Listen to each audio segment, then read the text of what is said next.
Hallo und herzlich willkommen. 8 GB RAM und 256 GB interner Speicher. Mit diesen Spezifikationen werden normalerweise Laptops oder Computer verkauft. Das Xiaomi Poco X3 Pro hat das in einem Smartphone verbaut. Es wird aktuell im Juli 2021 für 250 € angeboten. In diesem Video siehst du das Unboxing, den ersten Start und vergleiche die Bildqualität mit zwei anderen Smartphones. Außerdem checke ich die Tonqualität bei Sprachaufnahmen. Bleib also bis zum Schluss dran. Es lohnt sich für dich.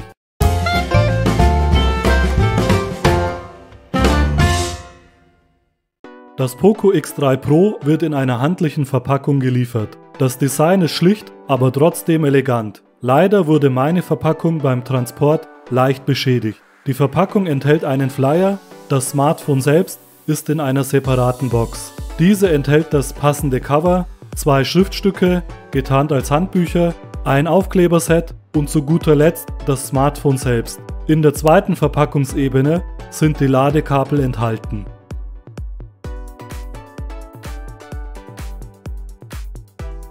Mein Fazit zum Unboxing ist okay. Es ist etwas besser als der Standard.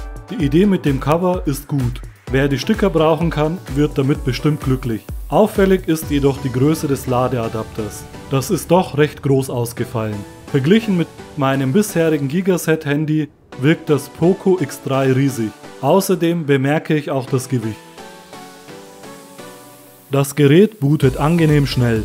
Nach dem Einschalten ist das Smartphone in 20 Sekunden einsatzbereit. Beim ersten Start gibt es auch bei Android 11, welches beim Poco 3 das Betriebssystem ist, keine großen Überraschungen. Nach dem Durchtippen durch die üblichen Menüs und Google-Fragen präsentiert sich der aufgeräumte Homebildschirm.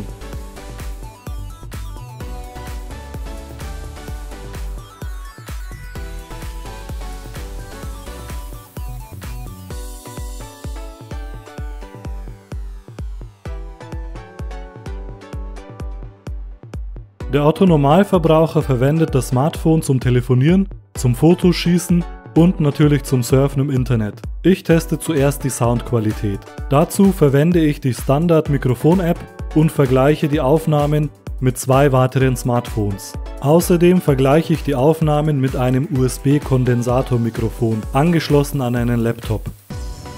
Ich starte die Testaufnahme mit dem Poco X3. Dies ist eine Testaufnahme mit dem Poco X3 in einem 20 Quadratmeter großen Raum. Es folgt eine Aufnahme mit dem 4 Jahre alten Gigaset GS170. Das ist eine Testsprachaufnahme mit dem Gigaset GS170 in einem 20 Quadratmeter großen Raum. Nun folgt eine Aufnahme mit dem 2 Jahre alten Huawei Y5. Das ist eine Sprachaufnahme mit dem Huawei Y5 in einem 20 Quadratmeter großen Zimmer.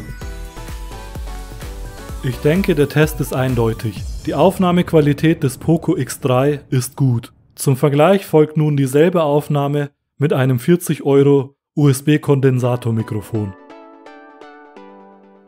Dies ist eine Testaufnahme mit einem USB-Kondensatormikrofon in einem 20 Quadratmeter großen Raum.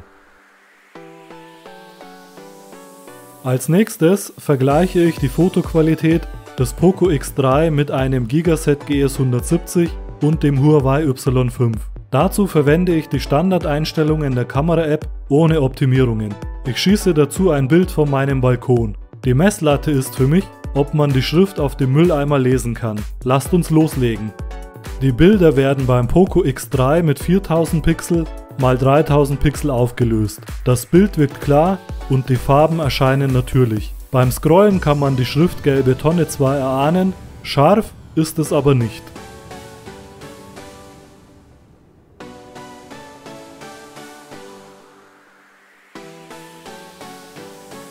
Das Huawei Y5 löst die Bilder mit 4160 x 2000 Pixel auf. Man könnte sich einbilden, dass man die Schrift gelbe Tonne etwas besser erkennt, aber Hand aufs Herz, es ist auch nicht scharf.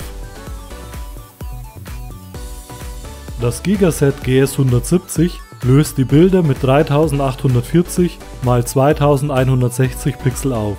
Wie zu erwarten, ist hier beim Hineinzoomen das schlechteste Ergebnis zu sehen. Mein Fazit: Ein Smartphone mit 8 GB RAM und 256 GB internen Speicher für ca. 250 € ist ein sehr gutes Preis-Leistungs-Verhältnis. Damit bekommst du ein Smartphone, welches genug Leistungsreserven enthält und sicher noch in 3 bis 4 Jahren zügig die Software von morgen wiedergibt. Auch die Soundqualität ist gut. Die Bildqualität ist nicht schlecht, aber Wunder darfst du nicht erwarten. Was jedoch positiv ist, ist die Videoqualität. Die Videos sind gestochen scharf. Ich hoffe, dir hat mein Kurzreview gefallen. Bitte lass ein Like da und poste das Video in den sozialen Netzwerken. Wenn du den Kanal abonnierst, verpasst du auch zukünftig kein neues Video mehr. Auf Wiedersehen, bis zum nächsten Mal.